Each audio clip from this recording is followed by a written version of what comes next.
सास का फोटोग्राफी शौक। एक सास बहू की दिलचस्प कहानी। नई शुरुआत। राहुल और रेखा की शादी हुए कुछ ही महीने हुए थे। रेखा एक छोटे शहर से दिल्ली आई थी और उसकी नई जिंदगी की शुरुआत अपने ससुराल में हो रही थी। उसका सास प्रमिला देवी एक बहुत ही जीवंत और महत्वाकांक्षी महिला थीं। प्रमिला जी के पास उम्र का अनुभव था, लेकिन उनके दिल में हमेशा कुछ नया सीखने की चाहत बनी रहती थी। एक दिन प्रमिला देवी ने अचानक फोटोग्राफी के प्रति अपने शौक का खुलासा किया। अगर आप अपनी माँ से प्यार करते हो तो हर हर महादेव कमेंट करें। बहुत ही जल्द आपकी एक अधूरी कामना पूरी होगी। हरिओम। चैनल को सब्सक्राइब करो, लाइक करो और जय माता दी कमेंट करो। अब आगे सुने। रेखा, तुमसे कुछ बात करनी है, प्रमिला देवी ने एक दिन रेखा को बुलाकर कहा। जी माँ जी, क्या बात है? रेखा ने थोड़ा चौंकते हुए पूछा। देखो, मुझे फोटोग्राफी का शौक है। एक अच्छा कैमरा खरीद लिया है और अब मेरी चाहत है कि मैं इस कला में माहिर बन जाऊं। तुमसे एक मदद चाहिए, प्रमिला देवी ने उत्साहित होकर कहा।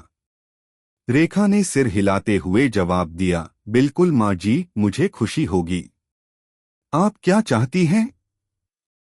प्रमिला देवी की आंखों में चमक आ गई। तुमसे मेरी पहली मॉडल बनाऊं तो अच्छा रहेगा। मुझे तुम्हारी तस्वीरें खींचनी हैं। मुझे तुम्हारी तस्वीरें खींचने का एक मौका चाहिए। रेखा थोड़ी चौंकी। वह एक सामान्य गृहिणी थी और उसे फोटोग्राफी से कोई खास लगाव नहीं था। लेकिन सास के मन को दुखी करना वह नहीं चाहती थी, तो उसने मुस्कुराते हुए कहा, ठीक है माँ जी, जैसा आप कहें। पहली तस्वीरें अगले ही दिन प्रमिला देवी ने रेखा को अपने पसंदीदा कैमरे के सामने खड़ा कर दिया। यह एक DSLR कैमरा था जो उन्होंने अपनी बचत से खरीदा था। रेखा के चेहरे पर हल्की सी असहजता थी, लेकिन वह सास की खुशी के लिए खड़ी रही।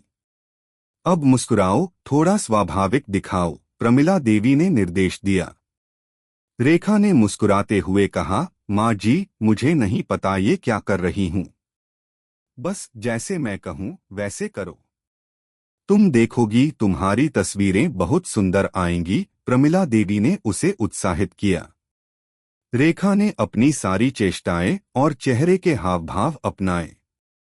वह जितना हो सका सहज होने की कोशिश करती रही, लेकिन सास की निगाहें उसे हर मिनट निर्देश देती रही। तस्वीरें खिंचवाने का सिलसिला कुछ देर तक चलता रहा। रेखा ने सोचा कि ये भी कोई खास बात नहीं है, लेकिन सास की इस खुशी में भागीदार बनना अच्छा लगा। अब एक और पोज दो, प्रमिला देवी ने कहा।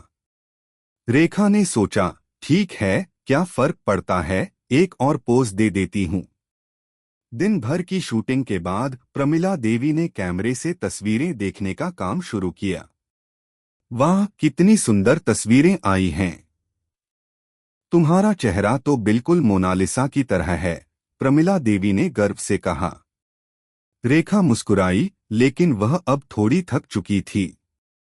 वह सोच रही थी कि क्या यही फोटोग्राफी का मतलब होता है।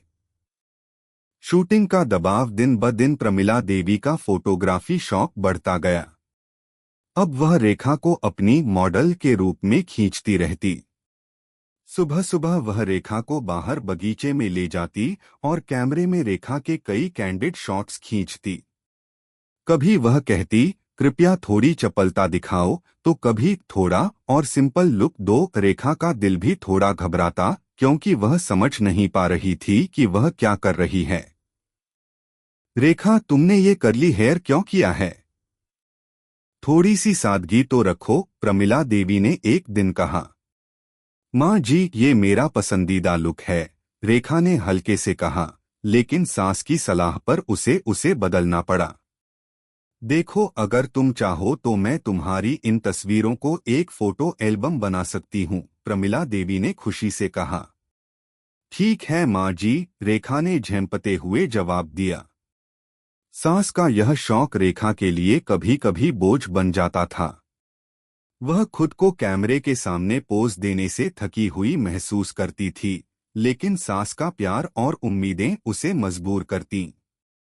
धीरे धीरे रेखा को यह समझ में आने लगा कि यह केवल फोटोग्राफी नहीं, प्रमिला देवी की एक विधि थी रिश्ते में और घनिष्ठता बनाने की।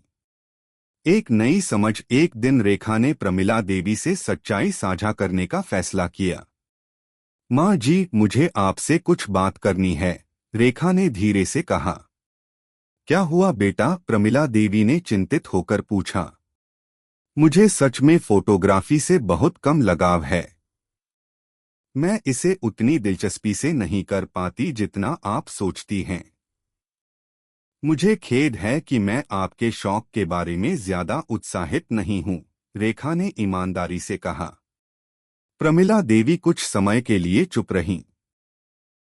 फिर उन्होंने मुस्कुराते हुए कहा, मैं जानती थी कि तुम घबराओगी, लेकिन तुमसे यह उम्मीद नहीं थी कि तुम मुझसे सच बात करोगी।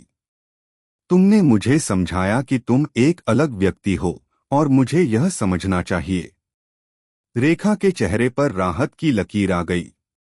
क्या इसका मतलब है कि अब मैं फोटो खिंचवाने से बच सकती हूँ? रेखा ने मुस्कुराते हुए पूछा।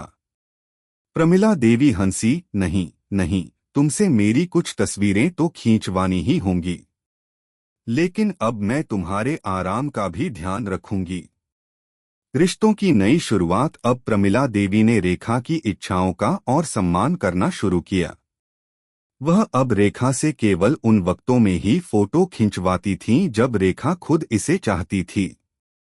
रेखा को अब यह महसूस होने लगा कि प्रमिला देवी का फोटोग्राफी शौक केवल एक कला नहीं, बल्कि उनके और रेखा के रिश्ते को मजबूत बनाने का तरीका था। समय के साथ दोनों का रिश्ता और भी गहरा हो गया। रेखा ने अब खुद भी फोटोग्राफी के बारे में थोड़ी बहुत जानकारी लेनी शुरू कर दी थी और वह अपनी सास को कभी-कभी फोटो खींचने के लिए कहती थी। दोनों ने मिलकर कई खूबसूरत तस्वीरें खींचीं और उन्हें अपनी यादों में संजो लिया। अब रेखा ने महसूस किया कि यह फोटोग्राफी का शौक केवल एक कला नहीं, बल्कि एक रिश्ते को और भी करीब लाने का तरीका बन गया था। कैसी लगी आपको कहानी? प्लीज कमेंट करो, लाइक करो, सब्सक्राइब करो। धन्यवाद।